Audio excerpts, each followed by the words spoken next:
Call this session to order. Good evening, everyone. My name is Adam Hines. I'm the CEO here at the Edward M. Kennedy Institute for the United States Senate. Are you indicating that you can't quite hear me? Let's turn up the volume in the back. And I'll scream into this microphone in the meantime.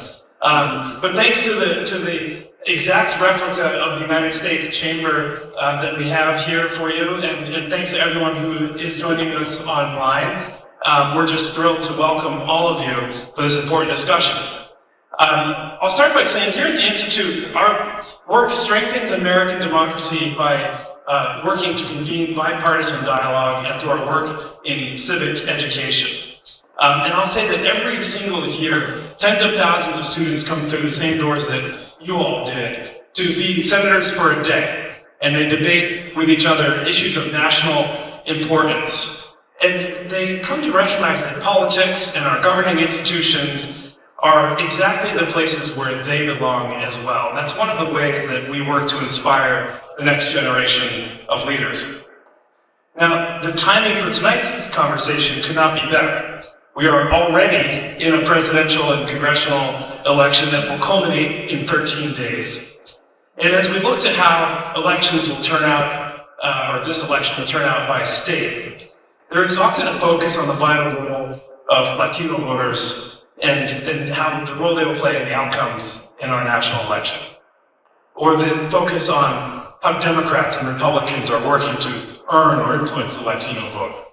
And so we're honored to have two of the country's foremost experts here with us tonight to discuss this important issue. Mike Madrid and Ray Suarez, thank you both for being here and being here.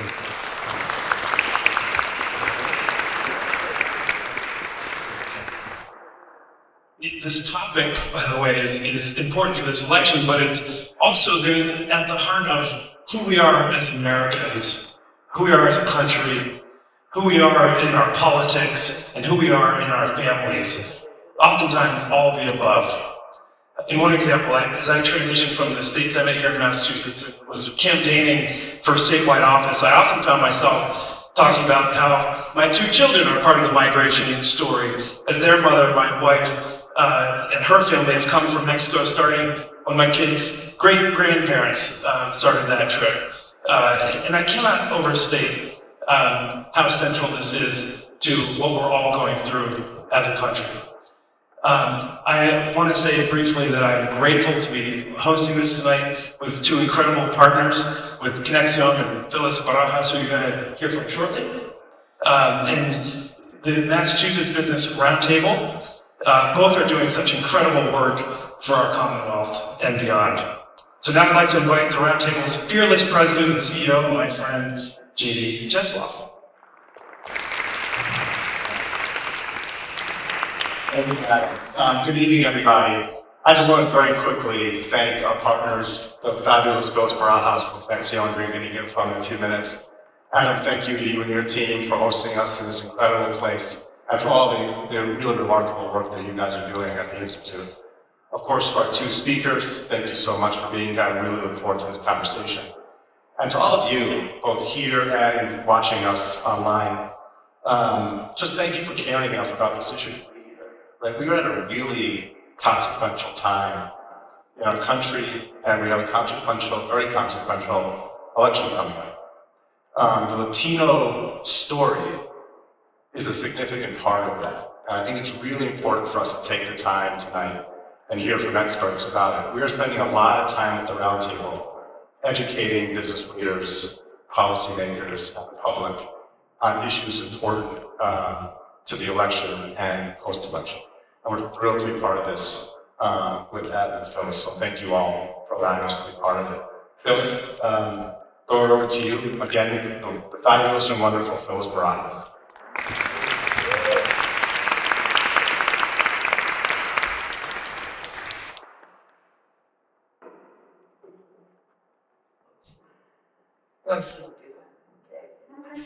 I'm sure you didn't notice I'm not tall. I don't use the S word. People even think about what the S word is. So anyway, I'm delighted to be here. I am absolutely thrilled that we're doing this. I want to thank JD and Adam for being the co-host for this event. I don't often mention this to people anymore, or even ever, but one of the reasons that I'm passionate about this topic, about Latinos, about our civic engagement, about this wonderful country of non-Mexican immigrants. I'm also proud to say that I'm a former Deputy Assistant Secretary of the United States Department of Education during the Clinton years, and something that people don't know, out of 1,850 appointees during that administration, he had the most Latino appointees of any president to this day. There were only 140 Latino appointees, and I'm proud to say I was one of them.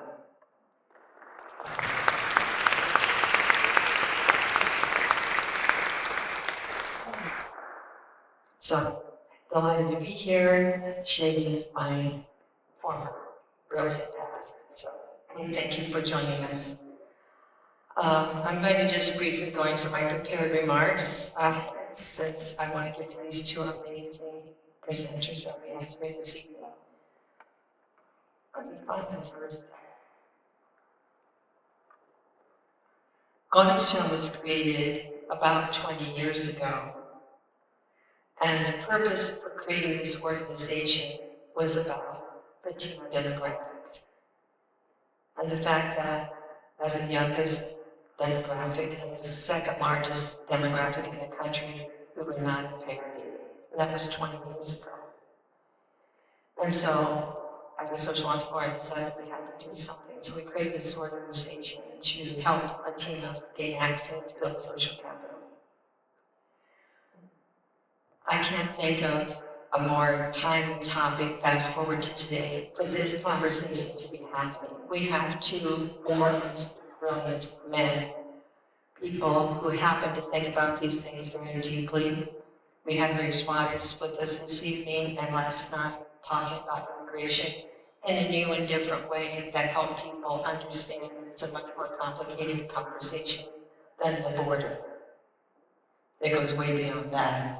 And his book is We Are Home, Becoming American in the 21st Century. It's worth the read, starting from our founding fathers to the present. And of course, what brought us here this evening, and Mike Madrid, welcome to Boston. I'm so glad that you said yes and joined us tonight. Mike Madrid, some of you may know from the bio that was in the registration, that he's a co-founder of the Lincoln Project. Some of you may know what that is. I refer to it as I hope you forgive me, Mike, if you describe it this way. The disaffected Republicans that decided that this was something they had to do to maintain the values that they thought were really the real values of the Republican Party. I say you and he'll say more about that, I'm sure, in his remarks. And his book, and the topic of tonight is so important. It's called The Latino Century, How America's Largest Minority is Transforming Democracy. And this is a democracy that applies to all of us. So without further ado, I'm going to turn it over to Mike Madrid, and Ray Suarez is going to be interviewing Mike, or having an exchange of a conversation. The planning meetings have been fascinating.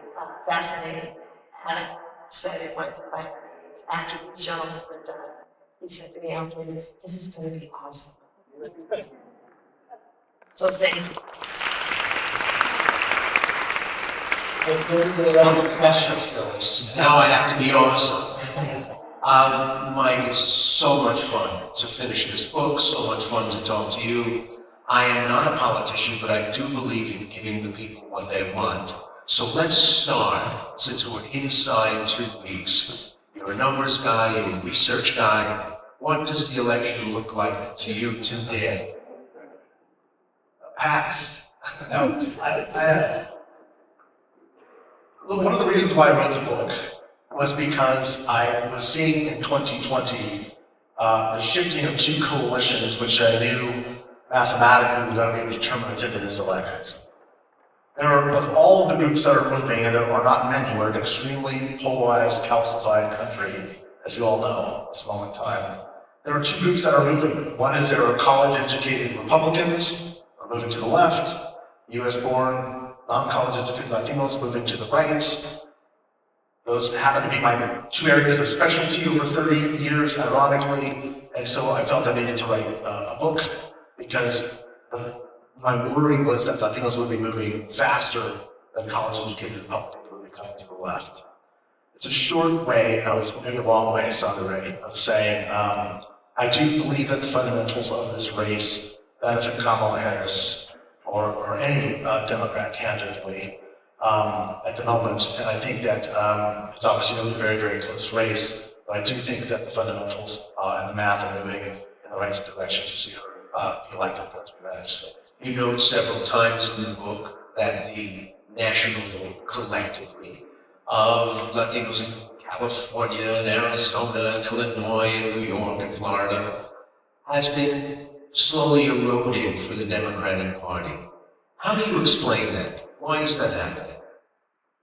In a nutshell, what we're witnessing is the transformation of the Latino vote away from a voting group that has largely viewed itself and been viewed by the dominant society as a racially and ethnically focused voter to an economic and pocketbook voter. It's voting far more by class than it is by race and ethnicity.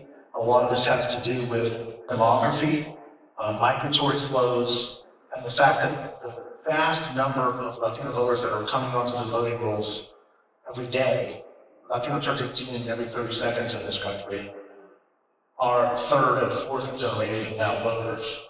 And the third and fourth generation Latino has a tectonically different perspective on the prioritization of the issues with which they are addressing those issues. And they are far, far more economically focused, pocketbook issues, populist issues, than they are issues related to immigration reform, for example, or Not an issue they've had to deal with. yeah, look, for 30 years, Ray, polls have been very consistent saying affordability, the economy, jobs are a top concern. And I have never heard Latino politicians, present company excluded, of course, who have ever focused on an economic agenda for our community. The overwhelming focus of the community, the politicians, and the media narrative has been on immigration. We're going to talk a lot about that today. It's obviously very, very important. And it's important to Latino voters, but it has never been a priority. And for that reason, after decades, there's an alienation from the political process, from the fastest growing segment of the working class and the working poor, which is disproportionately Latino for demographic reasons also, to say, why should I vote? Like, what am I getting out of this? I want to hear about how I'm going to pay the rent. I want to hear about what we're doing to bring the cost of eggs and gas down. And what I get in response is, well, the Republicans are racists on the border. And they'll say, yeah, but I still need to feed my kids that pay the rent. And I think unless you've lived sort of hand to mouth and not quite paycheck to paycheck, it's really hard to understand that reality, how different the world looks when you're in an economy where you are suffering and the party you have aligned with for so long keeps telling you, you just don't understand that the S&P 500 is doing really well. Well, you wrap the Democrats on the knuckles, Yeah. and you back it up with an explanation for why, which is vital in this making this argument.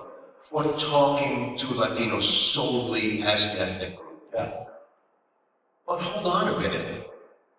If you listen to the way that Republican national leaders talk to them, they do the same thing. How come it seems to bother many Latino voters less when Republicans do it? Well, let me be very, very clear about this. I do wrap the knuckles of Democrats. I've been doing that for 3 decades. But I throw a haymaker to the face of Republicans in this book. Okay? This is not an apologia for the Republican Party. This is a damning book on the Republican Party. And then the Republican Party is, and its nominee is an existential threat to this republic. I believe that firmly at this moment in time. So I just want to be really clear about that. The premise of what I'm arguing is that both parties, in many ways for the same reason, are missing the entire ballgame of what Latinos have been quantifiably been telling us they want out of their government. That's the point. And so, the New York Times just 3 or 4 days ago came out with some really fascinating findings on a poll of just Latino voters. And one of the most damning ones was that most Latino voters believe that the Democratic Party, quote, understands people like me. But when they asked, is the party going to do anything to help people like me, the numbers dropped through the floor. And the reason why that's so problematic in a political construct is because you have a nominee for the Democratic Party right now, Kamala Harris, who has to convince them, Latino voters, that not only is her party going to do something for them that is quantifiably going to change their lives, but that she's going to be different enough to do something to change their lives.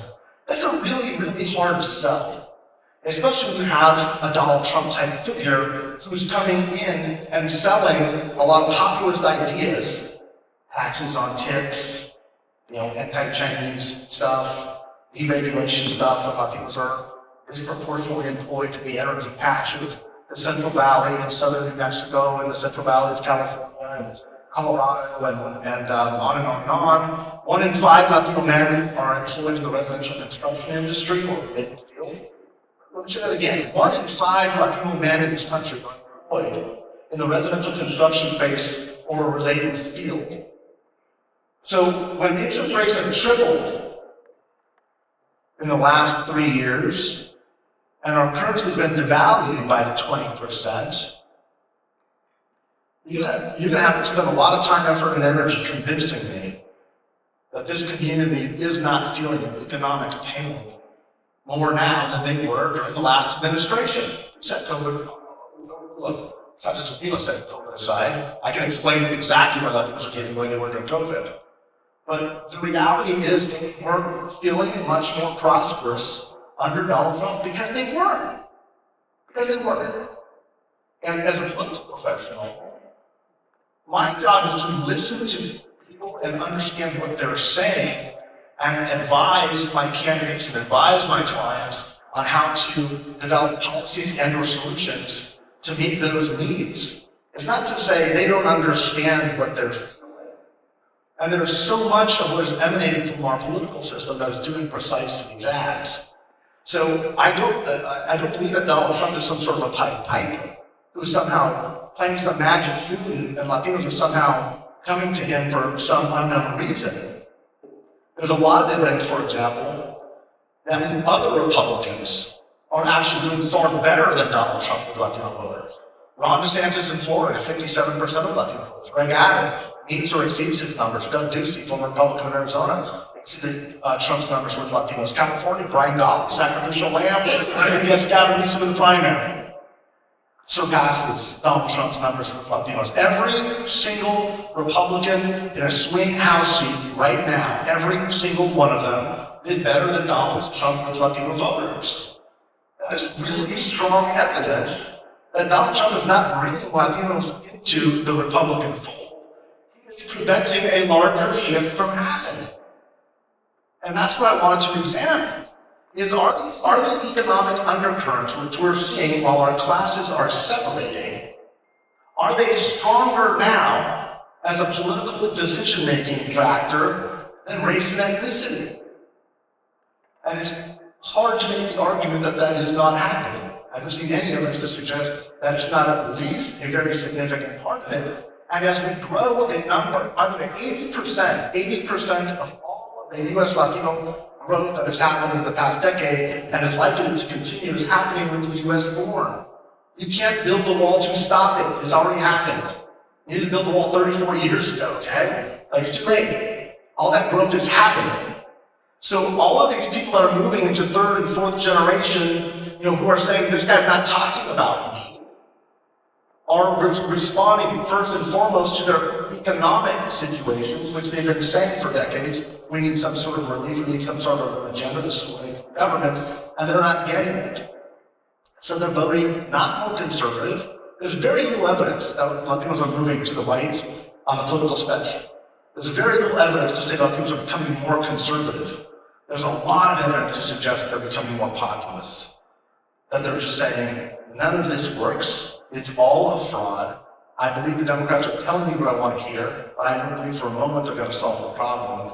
And this guy over here is against the entire system. What do we have to lose knowing things aren't going to get better for us regardless of who's in office? But if we took the labels off, tore off the label of Kamala Harris, so she was just candidate A, and took the nameplate off of Donald Trump so he was just candidate B, and their parties as well, the research that I've seen would indicate that Latinos want from government still to have, they're not shrinking until you can drown it in the bathtub, Peter. Right.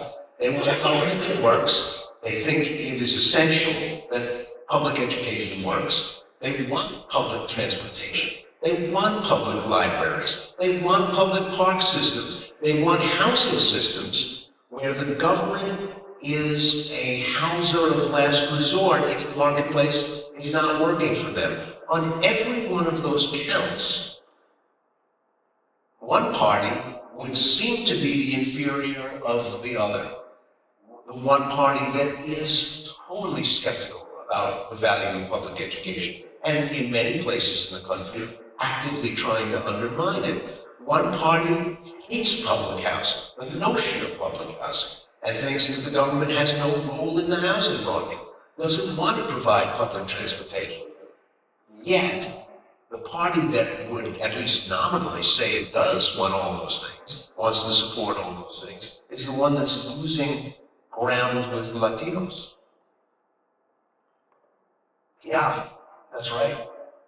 Was it the argument not being made effectively? I'm going to try again.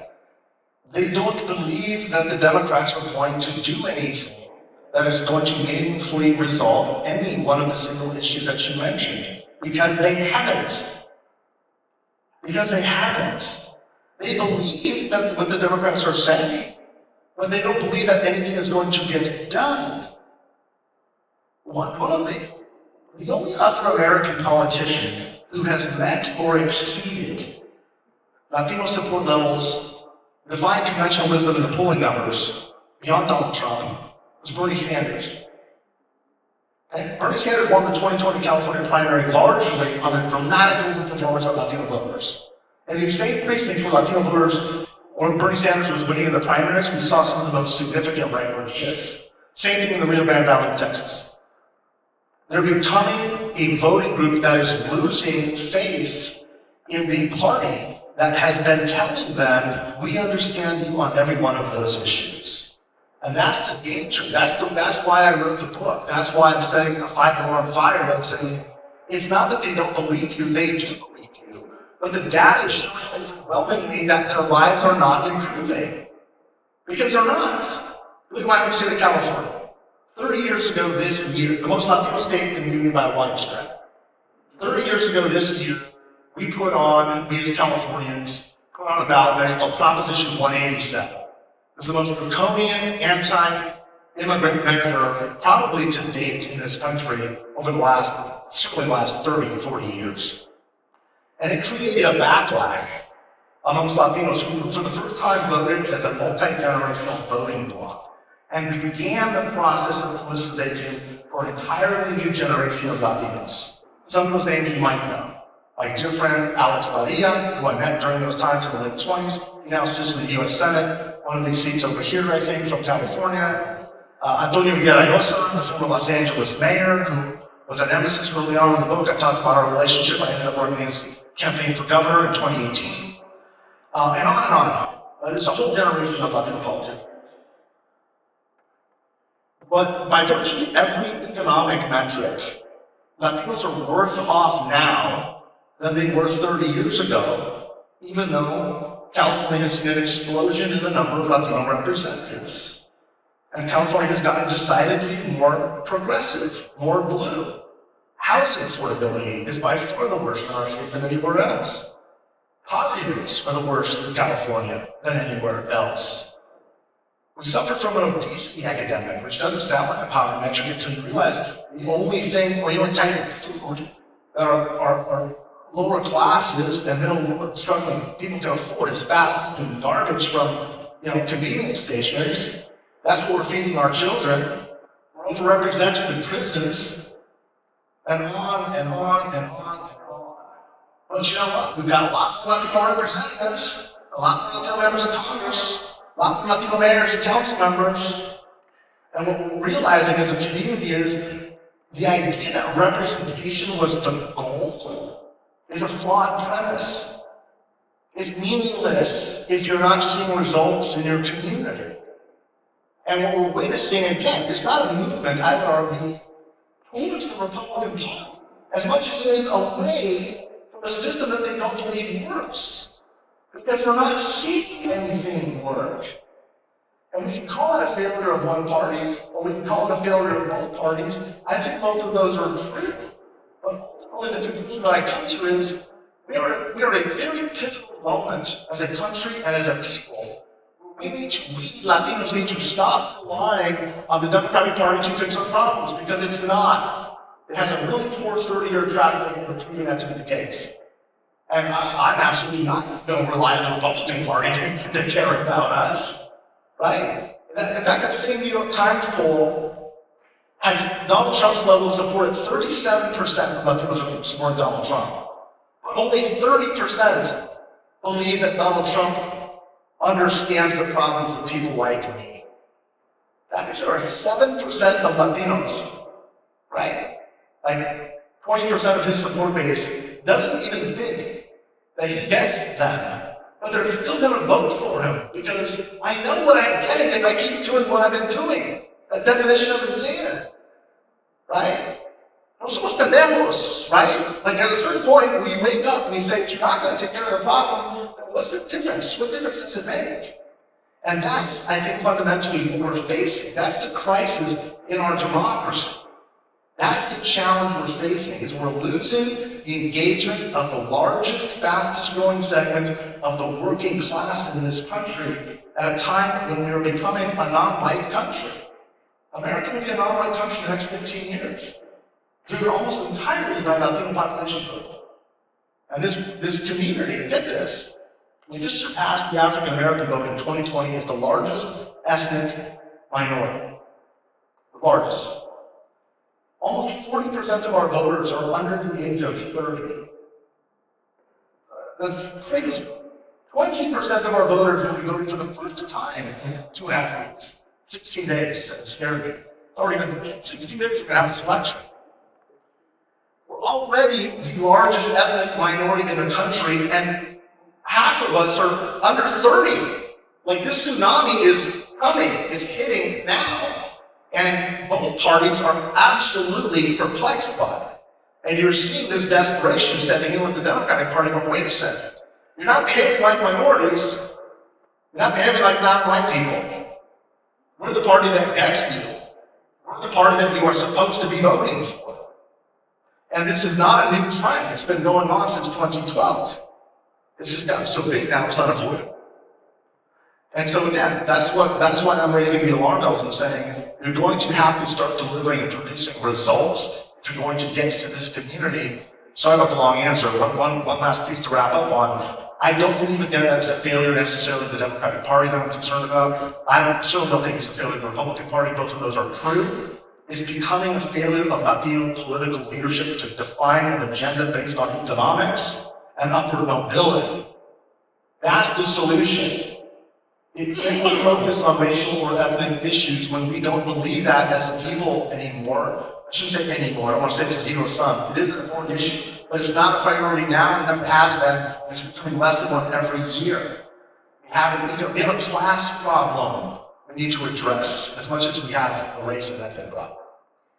The uptake of community college has been tremendous. There's been rapid growth in the percentage of Latino teenagers who finished the 12th grade, and a tremendous uptick across the country in heading to community college. When I listen to you, I'm thinking, maybe when you talk to a 20-year-old Latino who's getting an associate's degree. You should talk to them as a young person with all the issues that go along with that, instead of as a Latino. That's exactly it. That's exactly right. But we have such a need in our political system to characterize non-white people as an aggrieved minority. I didn't understand. I went to community college. I graduated with a stunning 2.1 GPA from Warren Park High School, 1989. Still passing. Yeah, barely. I got out. They were happy that I just was not coming back, just to get them out. Community college saved my life. Because in California, we have free college. It can't be done. Okay. California's been doing this since the 60s. Like, anybody who wants to go to college in California can go. And so I came back with my 2.1 GPA, and I fell in love with school. And I got my act together, and within 3 years, I transferred to Georgetown University and came to the East Coast to continue my studies. But it was here that I realized, here on the East Coast, that I realized race in this country is overwhelmingly, if not entirely, a black and white construct. The first chapter of my book is called Between Black and White, because that construct does not work anymore. It hasn't worked for a while. I understand our original sin. I understand our 250-year history. I understand our 450, 500-year history. I get it. But we have completely missed the ability to understand what America is becoming when we default to this basic construct of what race and ethnicity is. And that is going to be an extraordinary challenge for our institutions. Look at our political parties. They're doing a terrible job of it right now. Terrible. But that is going to define not just who Latinos are in our own sense of self, it's going to define who America is as we go through this transition into being a non-white majority country. I think it explains a lot of the political behavior of some of our politicians. I'll give you a specific example. In 2016, we heard Donald Trump's rallies focused almost entirely on the build the wall chants. Remember? Build the wall, 2016. You never heard that in 2020. What you heard was law and order, right? It's about George Floyd. And the reason why was because they were looking at the math and saying, we can't upset Latinos anymore, but what we can do is we can pit brown people against black people, right? And that's what they did. And so there was a concerted effort to continue the racially driven narrative, but it wasn't focused on Latinos anymore. It was focused on Black Americans. Fast forward to 2024, and what they're realizing is we can do both. We can actually do both.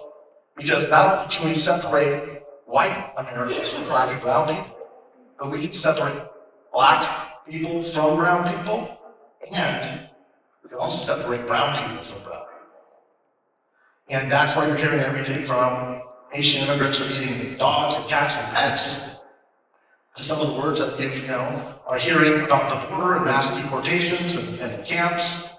All of this is designed to divide the community, and I think one of the great ironies, again, I explore this in the book we're talking about it now, is the Republican Party has actually become more diverse under Donald Trump than at any time in its history up until the 1964 Civil Rights Act. Think about that. The Republican Party is more diverse now than at any time since the 1964 Civil Rights Act. And the Democratic Party is less diverse. The Democratic Party is consolidating white, wealthy, college-educated voters, smattering of Asian voters, but it's losing black and brown voters. And they're losing them largely along college-educated lines and working-class lines.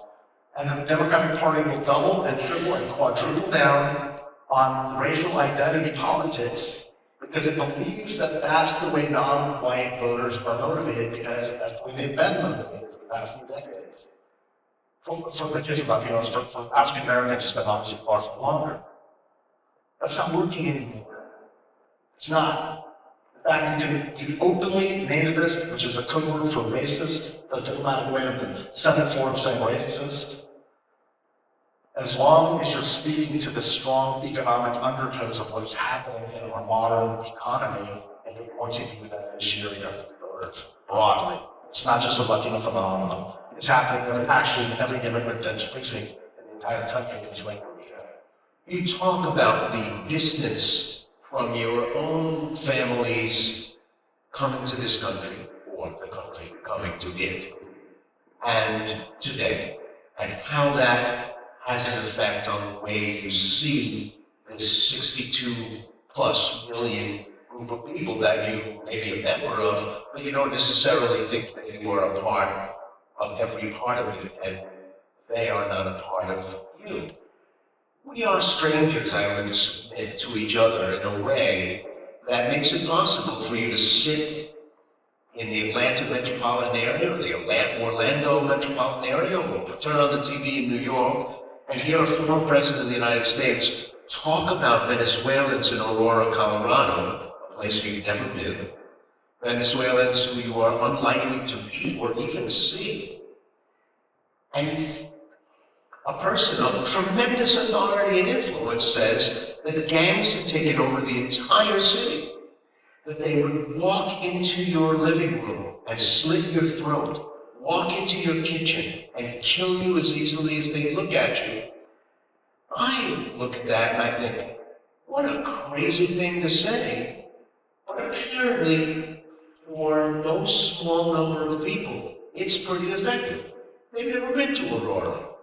They don't know any Venezuelans. They don't live in a place where there are large portions of resettled people who are living under temporary protected status. We are strangers to each other in a way that makes those messages more potent, more scary, and more effective. Yeah, well said. That's absolutely right.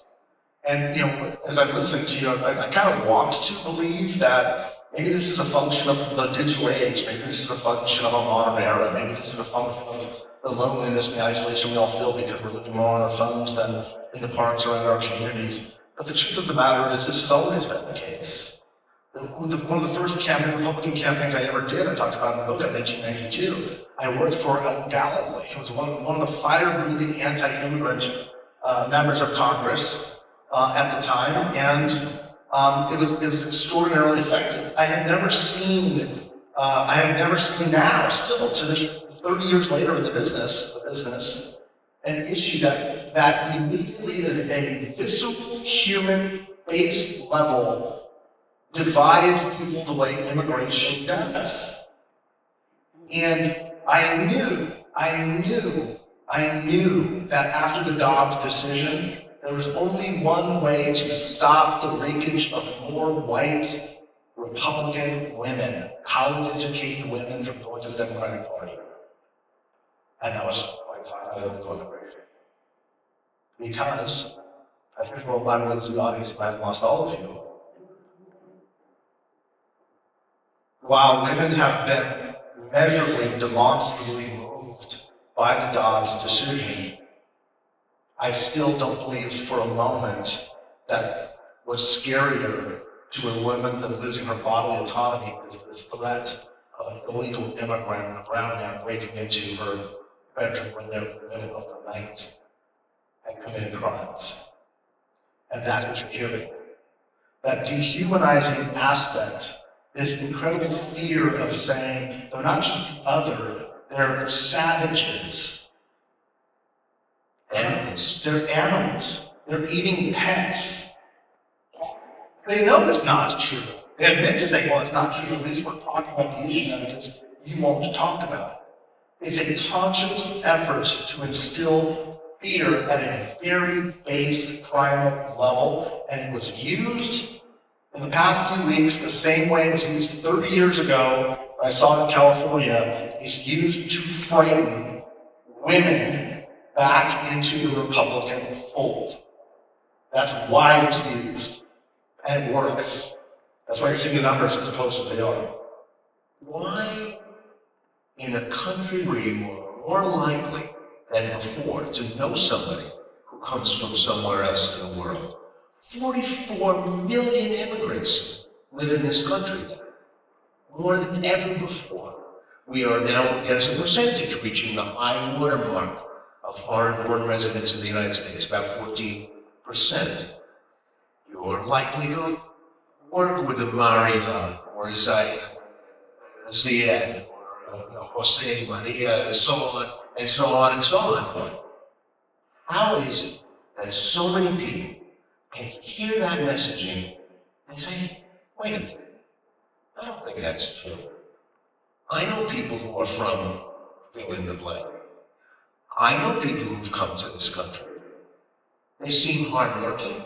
Their kids go to school with my kids. They're in Little League or after school or whatever. How come now in 2024 that is so effective, so scary, and so dark as part of our national debate? I think, again, it speaks to humans' base biological constructs. And I don't know that we will ever get past that. We can mitigate it. And the truth is, a lot of our political leadership thought with the election of Barack Obama that we were past it. I think that's part of our naivete.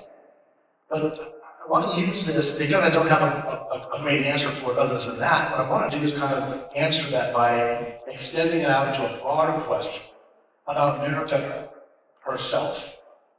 Using the word herself very consciously, too, for a reason we'll get into.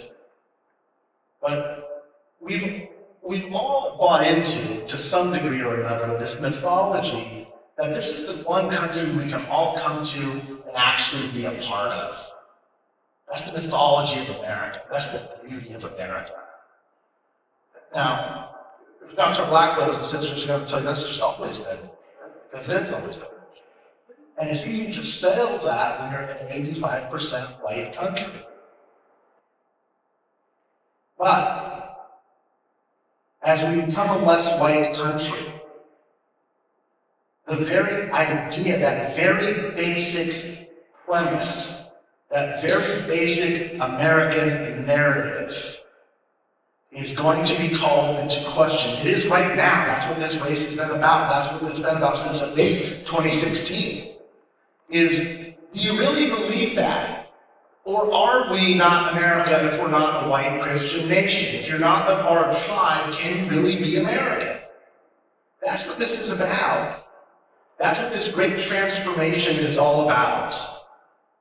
That's what this movement from being an 85% white country, which we essentially were when I was 9 years old, to being a 53-year-old man where I'm saying by the end of my lifetime, at the end of the road, we will be a non-white majority country. And all that torturous process is really a question about the very basic foundational myth of America. Because there is a wide swath of Americans, in fact, it is the glue of one of our political parties that believes that that does not work. It cannot be an American nation unless it's a white Christian nation. It's not subtle, it's not big dog whistle, it's overt. That is the glue of grievance that is holding together one of the major political parties, the party that I spent 30 years working in, before this emanated as the primary reason for why it exists at this moment in time. We had a vice presidential nominee take to the floor of the Republican National Convention and say, America is not just an idea. America is a place. It's a place where 7 generations of my ancestors are buried in the hills of Kentucky. That's blood and soil language.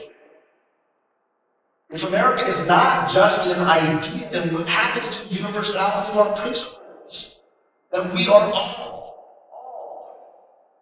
endowed by our Creator with certain inalienable rights. Do we believe that or do we not? That's what this race is about. That's what it's been about since 2016. That's what this fight's going to be about for the rest of our living lives. Why? Because that demographic change doesn't happen in one election. We have the honor of being the American generation that goes through this transformation for the first time in our history. We have never been anything but a majority white nation. And when I say majority, I don't mean 55, 60%, I'm talking 85% plus. The African American community has never been more or less than 11% since the end of the Civil War. has changed. Never been a threat to white America. But there is now. You go into Des Moines and Joe's hardware store becomes La Fiesta Taqueria or Quinceañera dress shop. And the only language you have to explain this or come to terms with it is, well, they're black people are coming too. They're Haitian immigrants coming to Springfield. The problem isn't Haitian immigrants. The problem is Latinos are, emerging as a huge part of places like New England. As a comedian said, if this far, you might as well stay, right? Things are coming on the way to New England, I mean, give some credit.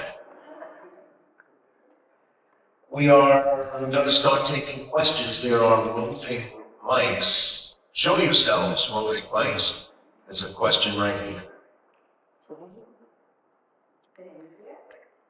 Hi, Stephanie Sanchez. I'm a big fan of the Kennedy Institute and the library and the Kennedy School of Government, and I appreciate that you're here talking about this issue. So my question would be, if Trump, for example, knew that immigration worked in 2016, no surprise, he's going back to it in 2024 because it worked then, do it again. So there's fear that you talked about that's not rationally based. My question is, are the Latino voters going to be sophisticated enough to ask, to your point earlier, what has Trump done for me? If they're critical of the Democrats asking that question, will they be of Trump and specifically him standing in the way of an immigration bill that possibly could have actually moved the needle on this issue? Well, again, I want you to take notice and thank you for all of that too. I'm a big fan of all those groups now too, especially being invited here. But notice the whole premise of your question was predicated on kind of what have you done for me, what have you done for me, and then it closes again on immigration. Like that in essence is the problem. That in essence is what the political system speaks to this community. Immigration reform in that bill isn't the top 5, 6, 7 issue for the Latino community. And more importantly, where it is, there's a much stronger emphasis on border security than there is on a pathway to citizenship or boundary protections. But I want you to really breathe that in for a moment, because I know that the question came from a place of deep sincerity. But that's how deeply entwined the idea that immigration is central to all Latinos is. And the data overwhelmingly is saying it's not. It's not. So the only way I can answer that is by saying, again, I don't believe that what we're witnessing is a movement on policy towards Donald Trump. I don't think that for a second. I don't think the guy understands policy. I don't think he has any policies. I don't think he has any policies he remembers 5 minutes later. That's not what he's doing. He's essentially a carnival barker who basically runs against everything that is not him or his tribe, and you can be anybody can be welcome into the tribe as long as you stand there and are against whatever he's saying to be against. And let's also remember one thing here too.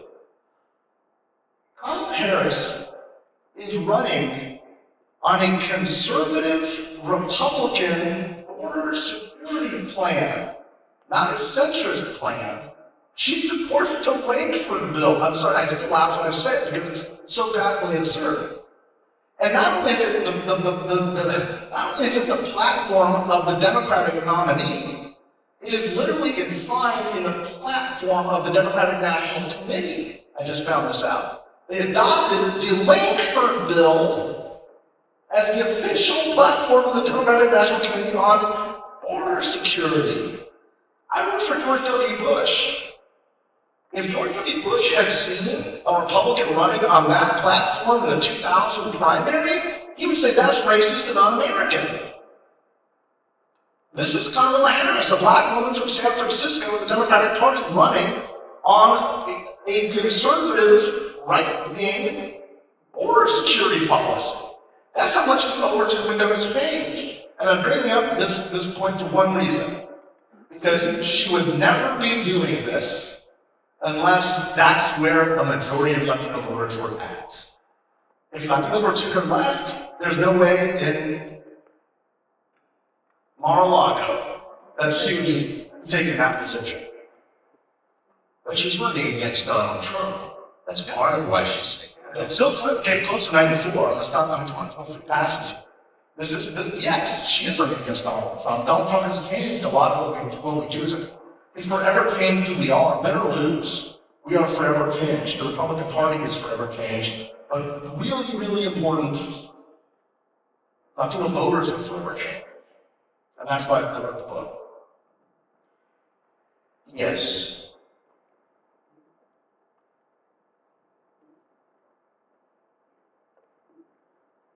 Hi, my name is Viviana Carlos Pequija.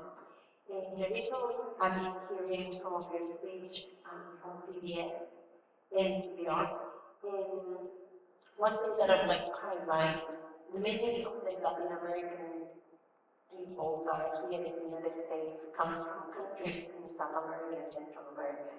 Most of these countries in South America and Central America are really affected by the left-wing socialism and communism that is happening. Venezuela, Cuba, Ecuador, I'm from Bolivia.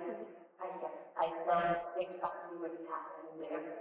And so those that extreme left, when they come to the US, they believe that Canada is exactly like the socialist people that are in South America. So I think since you're in a position that you're speaking to people, maybe you can clarify that in the Northern Hemisphere, from the United States and Canada, the dictatorial and authoritarian governments are trying to access into power through the right, through Trump and the right. But in the Southern Hemisphere, from Mexico below, they are accessing through the left. So when those same citizens are taking Venezuela, speaking of the places and coming as immigrants here, they feel that Canada is just like the left, that they have the country of origin. Thank you. Yeah, thank you for that. That's absolutely true. I want to put this in a little bit of context because it is important, but I try to spend a lot of time in my book dispelling some of this as well. Everything you said is 100% true and accurate. But I also want to put in perspective how large those diasporas are.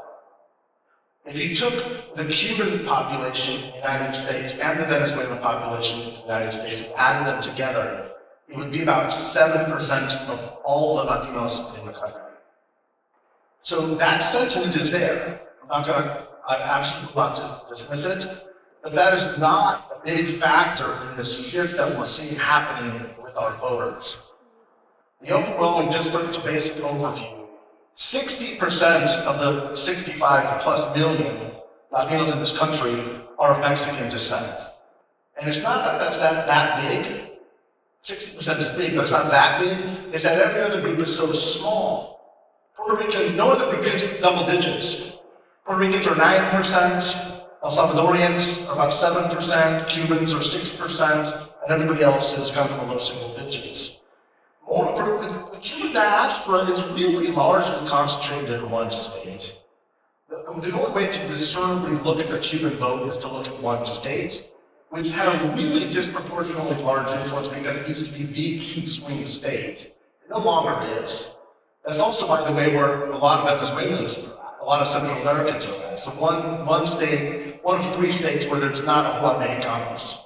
My point is, everything you said is absolutely true, but in this broad demographic shift, our differences, our political differences, based on country of origin, are really more outliers than anything else. That is having an effect, that is having an impact. It's primarily a Florida phenomenon. I'm not suggesting it isn't in other places, but overwhelmingly what we're witnessing is not something that's related to socialism, communism, in Latin America.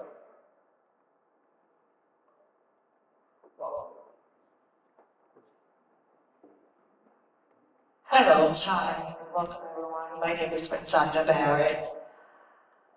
I would not count the Puerto Rican, we're citizens. So when you're talking about their communities, their importance and their value, I think given that we are already Puerto Ricans and we're citizens, you can take us out and focus on the needs of other citizens here. My question is, we have a large population of students in public schools. We're turning 18 soon. what are we doing to educate them? I mean, I know you have your book and you have a lot of data and all that, but my concern is, we are here, we already know what's going on. I've been a teacher, public school teacher since 1998. My concern is, and I've seen this year after year, there is no one reaching out to our constituents who are turning 18 and voting in high school. These are students who not only come from various backgrounds, but also students from various countries. And they are willing to either join the military or go into citizenship, etc. And I think that we need to have more avenues to reach these students who are being formed or misinformed. And I wish that you would have the reach that you have for us adults towards these people who are turning 18. And I don't care about political affiliation. I care about education and having these students who are going to be in charge of us when we turn an elderly person, educated in what's going on in their country. So I would like to see or hear your point of view in this matter. And I thank you for being here, and I'm very glad to be here. Thank you. Thank you.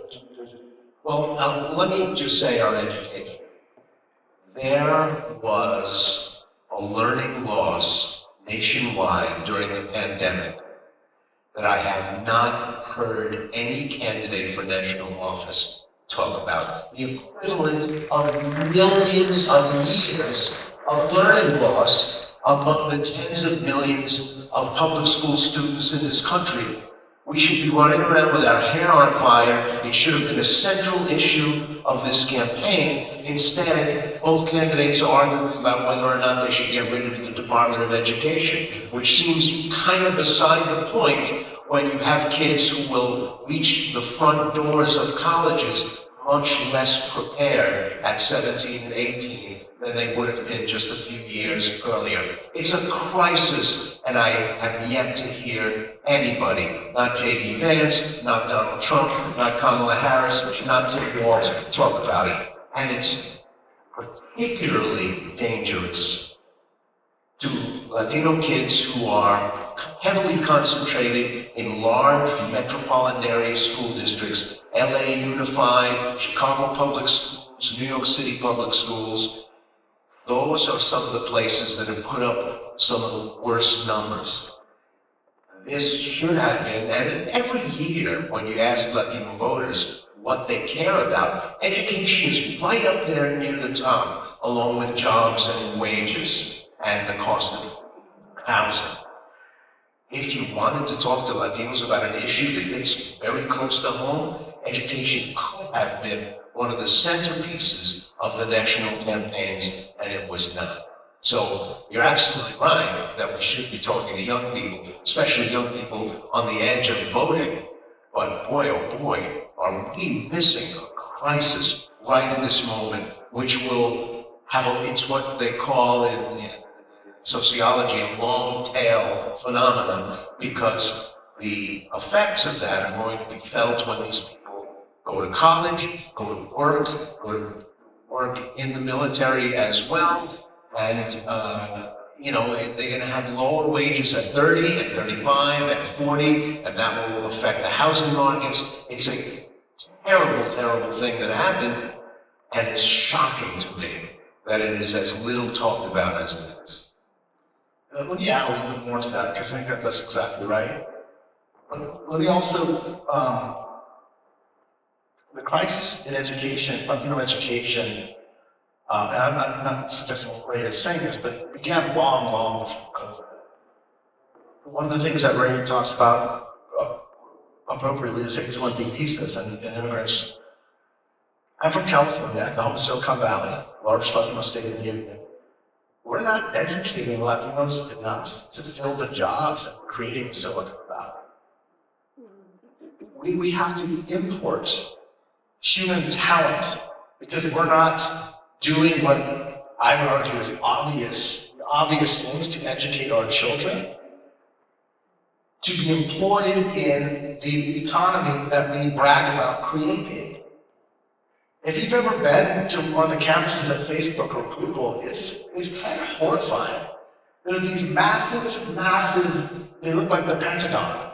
And it's 90% white, 8% Asian, and then the black and brown folks are the ones serving food in the cafeterias and washing the cars of employees as part of their employee benefits.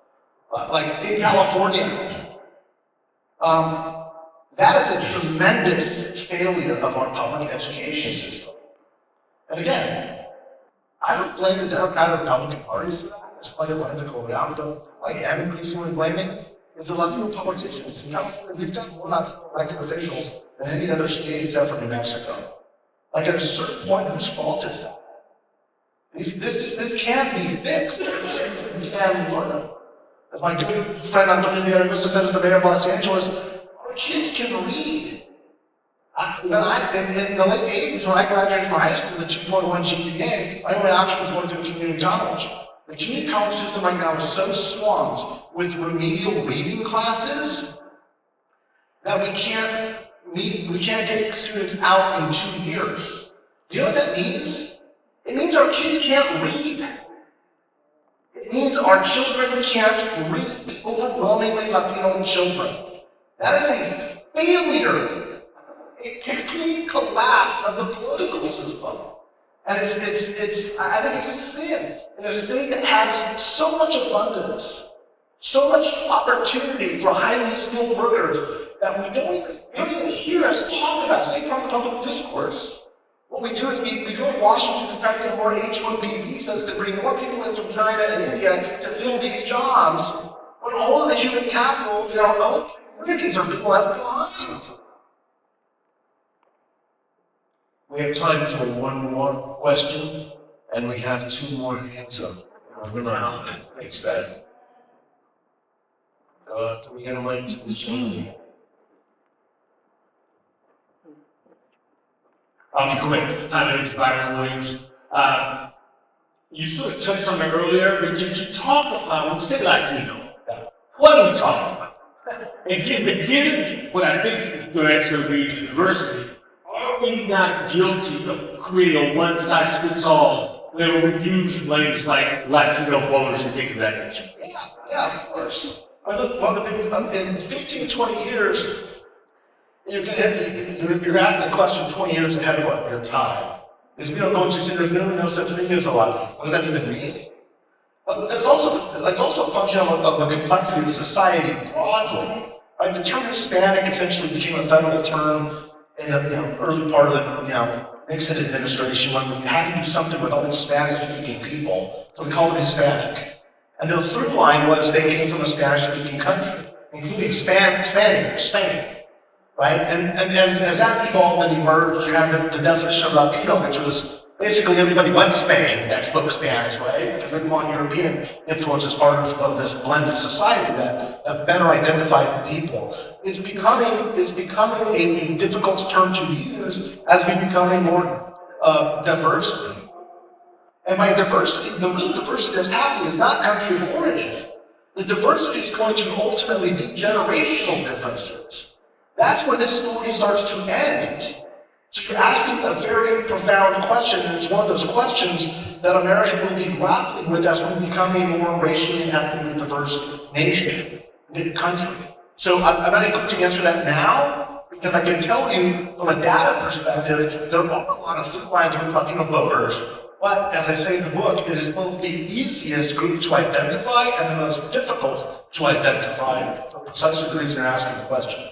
And our marriage is changing that picture as well. So in another, you're right, ask us both. God willing, we'll both be here in 20 years and we can answer the question. But Byron's question was so brief. Timekeeper.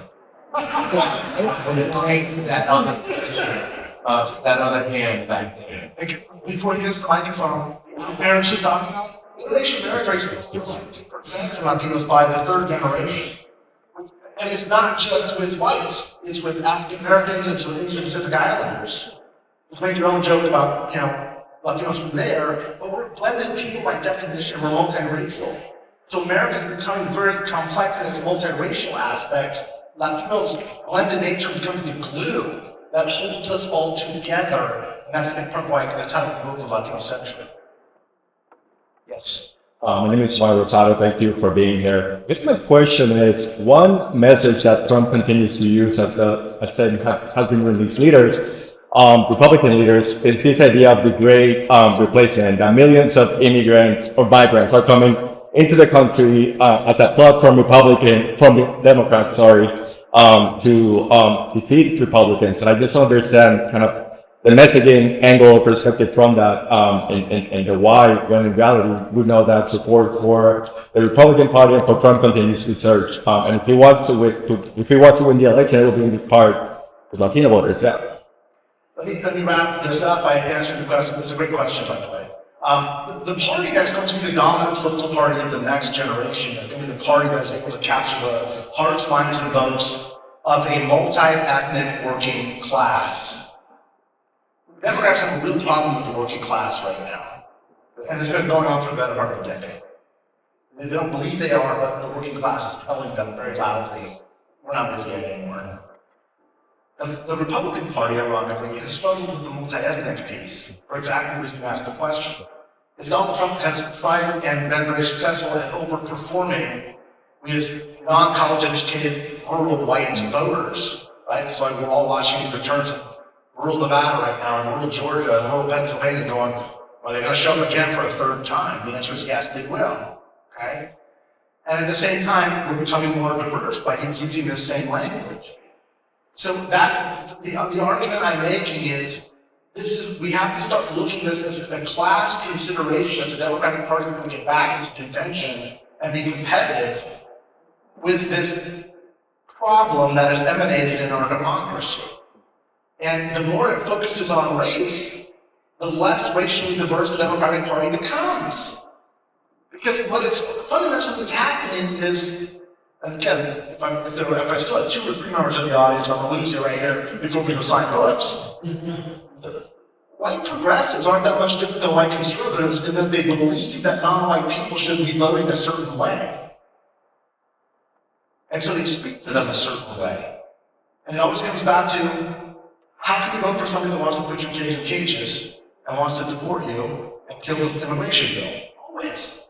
Always. We can start with housing, but 2 questions later it's going to be on immigration. And that's not where Latino voters are at.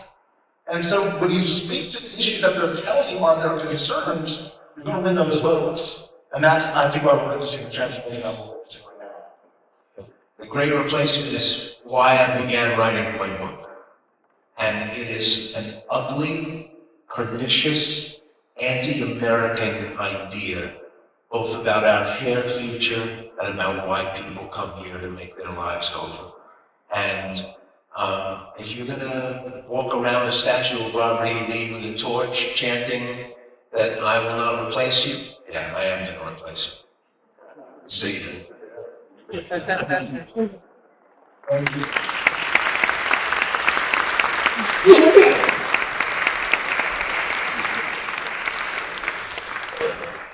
Thank you both, and I want to reiterate again how proud we are to have you here, and I should have mentioned at the outset the role of Ted Kennedy in the Immigration and Naturalization Act in the mid-60s that was the basis for a lot of this conversation.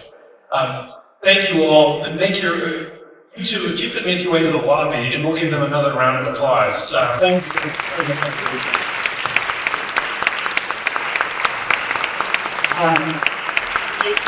This pre-election conversation. Come back on December 3rd for a post-election conversation. We'll have 2 former U.S. Senators, Heidi Heitkamp, a Democrat, and Roy Blunt, a Republican, to break down the Senate race and the election as a whole.